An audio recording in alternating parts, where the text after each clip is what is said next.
Hi viewers, welcome to Bhaskar's area.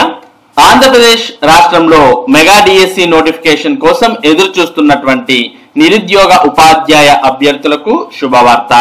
త్వరలోనే mega DSC notification విడుదల చేసి మార్చిలో మరి మెగా డిఎస్సికి సంబంధించిన పరీక్షలను కూడా పూర్తి చేయాలని ప్రభుత్వం భావిస్తోంది. దీనికి సంబంధించినటువంటి పూర్తి సమాచారాన్ని ఈ రోజు దినపత్రికలో మనం చూడవచ్చు. ఎమ్మెల్సీ ఎన్నికల కోడ్ ముగియగానే మెగా డిఎస్సి, మార్చ్ నెలాఖరులోగా పరీక్షలు పూర్తి, 16,340 పోస్టులు భర్తీ, జీవో 117 రద్దుతో ఎస్జిటిల్లో చిగురించిన ఆశలు, లాంగ్వేజ్ పండిట్ వ్యవస్థను పునరుద్ధరణ, డిఎస్సి ద్వారానే గ్రంథాలయ ఉద్యోగాలు భర్తీ. ఎమ్మెల్సీ ఎన్నికల అనంతరం మెగా డిఎస్సి నోటిఫికేషన్ విడుదల కానుంది. ప్రస్తుతం ఆంధ్రప్రదేశ్ రాష్ట్రంలోని ఉభయ గోదావరి, కృష్ణా, గుంటూరు, ఉత్తరాంధ్ర జిల్లాల్లో ఎమ్మెల్సీ ఎన్నికల కోడ్ అమల్లో ఉన్న సంగతి తెలిసిందే. ఈ నేపథ్యంలో ఎన్నికల కోడ్ ముగిసిన అనంతరం డిఎస్సి నోటిఫికేషన్ విడుదల చేయడానికి అధికారులు సన్నాహాలు చేస్తున్నారు. ఇప్పటికే డిఎస్సికి సంబంధించిన సిలబస్ ను అధికారులు విడుదల చేశారు. జిల్లాల వారీగా రోస్టర్ పాయింట్లను గుర్తించాలని అధికారులకు ఆదేశాలు జారీ చేశారు. అలాగే ఎస్సీ వర్గీకరణకు సంబంధించిన 1 man కమిషన్ ను నియమించిన ప్రభుత్వం నివేదికను కూడా సిద్ధం చేశారు. ఎస్సీ వర్గీకరణ పూర్తి కాగానే నోటిఫికేషన్ విడుదల చేస్తారని అంతా భావించారు. కానీ ఎమ్మెల్సీ ఎన్నికల కోడ్ అమల్లోకి రావడంతో కొంత జాప్యం చోటు చేసుకుంది. దీంతో అభ్యర్థులు ఆందోళన చెందుతున్నారు. ఈ మేరకు ఇటీవల ముఖ్యమంత్రి చంద్రబాబు, విద్యాశాఖ మంత్రి నారా లోకేష్ స్పందించారు. ఎమ్మెల్సీ ఎన్నికల అనంతరం డిఎస్సి నోటిఫికేషన్ విడుదల చేయనున్నట్లు ప్రకటించారు. డిఎస్సి ద్వారా 16,347 పోస్టులు భర్తీ చేయనున్నట్లు ప్రకటించారు. ఈ మేరకు అధికారులకు కూడా ఆదేశాలు జారీ చేశారు. మార్చి నెలాఖరు నాటికి పరీక్షలు పూర్తి చేసేలా సన్నాహాలు చేస్తున్నారు. వచ్చే విద్యా సంవత్సరం పాఠశాలలు ప్రారంభమయ్యే నాటికి 16,347 పోస్టులను భర్తీ చేసి కొత్త ఉపాధ్యాయులను విధుల్లోకి తీసుకోనున్నారు. మార్చి నెలలో నోటిఫికేషన్ విడుదల కానున్న నేపథ్యంలో ఏళ్ల తరబడి మెగా డిఎస్సి కోసం ఎదురు చూస్తున్న అభ్యర్థుల్లో నూతనోత్సాహం సంతరించుకుంది.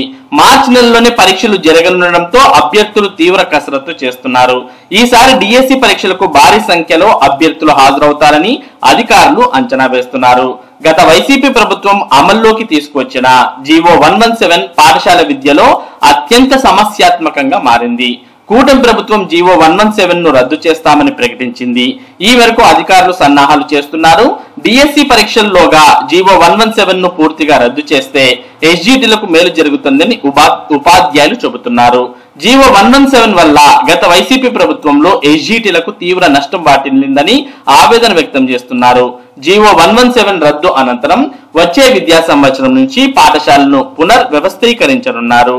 ఇదే తరుణంలో డిఎస్సి పోస్టులు భర్తీ చేసే సమయంలో ఎస్జిటిల పోస్టుల సంఖ్య పెంచాలని ఉపాధ్యాయులు కోరుతున్నారు.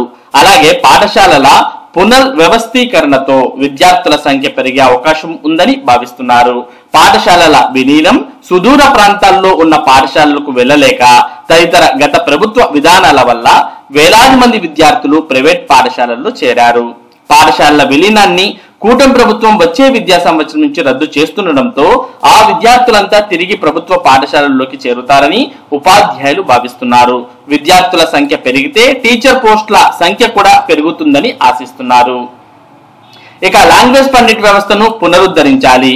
ఏపీ నిరుద్యోగ జేఏసీ రాష్ట్ర అధ్యక్షుడు హేమంత్ కుమార్ గత వైసీపీ ప్రభుత్వం రద్దు చేసిన లాంగ్వేజ్ పండిట్ వ్యవస్థను పునరుద్ధరించాలి. రాష్ట్రంలో 70,000 మంది పండిట్ శిక్షణ పొందిన నిరుద్యోగులు ఉన్నారు. నేషనల్ ఎడ్యుకేషన్ పాలసీ ప్రకారం పాఠశాలల్లో గ్రంథాలయ ఉద్యోగాలు భర్తీ చేయాలి.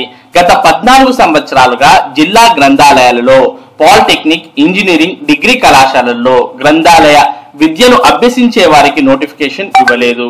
కూటమి ప్రభుత్వం స్పందించి డిఎస్సి ద్వారా గ్రంథాలయ ఉద్యోగాలు ఇచ్చి ఆదుకోవాలి అని కోరడం జరిగింది. కాబట్టి ఆంధ్రప్రదేశ్ రాష్ట్రంలో మెగా డిఎస్సి నోటిఫికేషన్ మరి ఎమ్మెల్సీ ఎన్నికల కోడ్ ముగియగానే నోటిఫికేషన్ విడుదల కాబోతోంది. మరో ముఖ్యమైన విషయం ఏంటి అంటే మార్చి నెలాఖరులోనే పరీక్షలు పూర్తయ్యే విధంగా ప్రభుత్వం మరి పూర్తి కసరత్తు చేస్తున్నట్టు మనకు అర్థమవుతోంది. మరి డిఎస్సి నోటిఫికేషన్ విడుదలవడం, వెంటనే పరీక్షకు సంబంధించిన తేదీలు ప్రకటించడం, పరీక్షలు కూడా వెంటనే నిర్వహించి అంటే మార్చి నెలాఖరు కల్లా పరీక్షలన్నింటినీ పూర్తి చేసి మరి ఏప్రిల్ మే నెలల్లో మిగిలిన ప్రాసెస్ అంటే రిజల్ట్స్ ఇవ్వడం కావచ్చు, లేదా సర్టిఫికేట్ వెరిఫికేషన్ కావచ్చు, ఇలాంటివన్నీ కూడా మరి పూర్తి చేసి రాబోయే జూన్ 12వ తేదీ నాటికి కొత్త ఉపాధ్యాయులంతా కూడా మరి కొత్త పాఠశాలల్లో నియామకాలు పూర్తి అయి మరి వారంతా నియమించబడడం జరుగుతుంది అంటూ ప్రభుత్వం తెలియజేసింది. మరి ప్రభుత్వం అయితే మొదటి నుంచి ఇదే విషయాన్ని తెలియజేస్తోంది. కానీ చాలా మంది అభ్యర్థులు మరి ఎప్పుడు చెప్పినట్టే ప్రభుత్వాలు చెబుతూ ఉంటాయి, కానీ మరి పరీక్షలు చెప్పినట్టుగా నిర్వహించడం కష్టమే అనే ఉద్దేశంతో ఉన్నారు. మరి ప్రభుత్వం అయితే ప్రస్తుతం చెబుతున్న దాని ప్రకారం మరి మెగా డిఎస్సి నోటిఫికేషన్ ఇచ్చి మార్చి నెలాఖరులోగా పరీక్షలు పూర్తి చేస్తాం అని తెలియజేస్తోంది.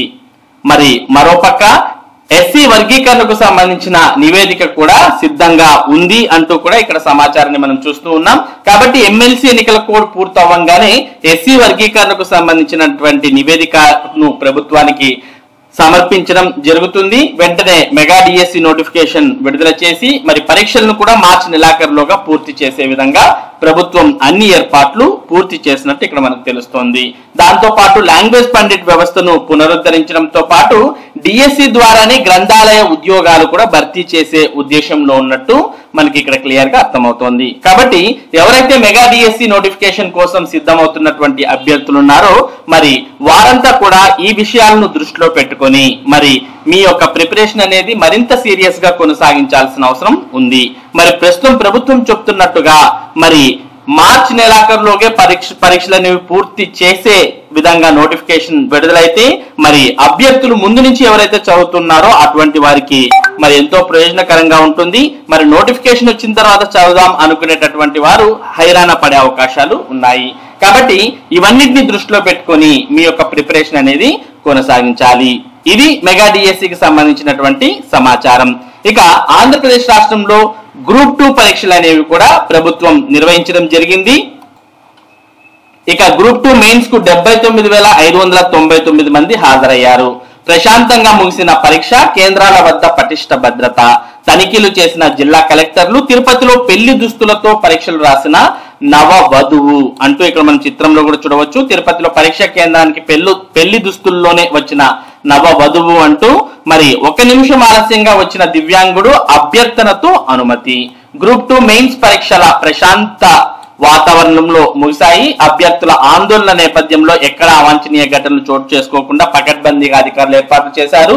తుది పరీక్ష 2 పేపర్లు కాగా ఉదయం 10 నుంచి మధ్యాహ్నం 12:30 గంటలకు ఒక పేపరు 150 మార్కులకు, మధ్యాహ్నం 3 నుంచి 5:30 గంటల వరకు పేపర్ 2 150 మార్కులకు పరీక్ష నిర్వహించారు. మొత్తం 899 పోస్టులకు గాను ప్రిలిమినరీ పరీక్షలో 92,250 మంది అర్హత సాధించారు. ఆదివారం జరిగిన తుది పరీక్షలకు 79,599 మంది హాజరయ్యారు. అన్ని కేంద్రాల వద్ద పోలీసులు అధికారుల పర్యవేక్షణ ఏర్పాటు చేయడంతో ప్రశాంతంగా పరీక్షలు ముగిశాయి. పరీక్షల నిర్వహణపై శనివారం కాస్త గందరగోళం నెలకొన్నప్పటికీ ఏపీపీఎస్సీ మాత్రం పరీక్షలను వాయిదా వేయలేమని ప్రకటించిన సంగతి తెలిసిందే. నిమిషం ఆలస్యంగా దివ్యాంగుడు వస్తే మరి అనుమతించాలని భార్య రిక్వెస్ట్ చేయడం జరిగింది. మరి ఆ దివ్యాంగుడిని అలౌ చేయడం కూడా జరిగింది అనే సమాచారాన్ని ఇక్కడ మనం చూస్తున్నాం. ఇక కొద్ది మందిని అనుమతించలేదు. విజయనగరం జిల్లా ఎంవిజిఆర్ కాలేజ్ కేంద్రానికి గ్రూప్ 2 అభ్యర్థి మనోహర్ నాయుడు పరీక్షా కేంద్రానికి 10 నిమిషాలు ఆలస్యంగా చేరుకున్నారు. 10 నిమిషాలు ఆలస్యం కావడంతో పరీక్షలు రాసేందుకు అధికారులు అనుమతించలేదు. దీంతో మనోహర్ ఏడ్చుకుంటూ వెనుదిరిగారు. కోవూరు మండలం గంగవరంలో ఓ పరీక్షా కేంద్రానికి ఆలస్యంగా వచ్చిన అభ్యర్థిని అధికారులు అనుమతించలేదు. అతను ఎంత బతిమాలినా అధికారులు లోనికి పంపలేదు. విజయవాడ స్టెల్లా కళాశాలకు సమయం ముగిసిన తర్వాత 4 అభ్యర్థులు వచ్చారు. వారిని అనుమతించకపోవడంతో తీవ్ర నిరాశతో వెనుదిరిగారు. ఈ అభ్యర్థుల్లో 2 హైదరాబాద్ కోచింగ్ సెంటర్ నుంచి రాగా మరో 2 అవినిగడ్డ తెనాలి ప్రాంతాల నుంచి ఆలస్యంగా పరీక్షా కేంద్రానికి వచ్చారు. మరోపక్క పెళ్లి దుస్తుల్లో గ్రూప్ 2 పరీక్షకు హాజరు అయిన తిరుపతిలోని పద్మావతి మహిళా డిగ్రీ కాలేజీ కేంద్రంలో పరీక్ష రాసిన నవవధువు ప్రభుత్వ కొలువు సంపాదించాలనే తన కలను నిజం చేసుకునేందుకు ఒక యువతి నేరుగా పెళ్లి మండపం నుంచి గ్రూప్ 2 పరీక్ష రాసేందుకు వెళ్ళింది. పెళ్లి జరిగిన గంటల్లోనే పసుపు బట్టలు, తలపై జీలకర్ర బెల్లంతో ఆమె కలలకు కొత్త దారులు వేసేందుకు బయలుదేరింది. కన్న కళను నిజం చేసుకోవాలని ఆమె చూపిన శ్రద్ధపై చుట్టుపక్కల వారు నెటిజన్లు ప్రశంసలు కురిపిస్తున్నారు. తిరుపతిలోని పద్మావతి మహిళా డిగ్రీ కాలేజీ కేంద్రం దగ్గర జరిగిన ఈ ఘటన అందరి దృష్టిని ఆకర్షించింది. ఇందుకు సంబంధించిన ఫోటోలు సోషల్ మీడియాలో వైరల్ గా మారాయి.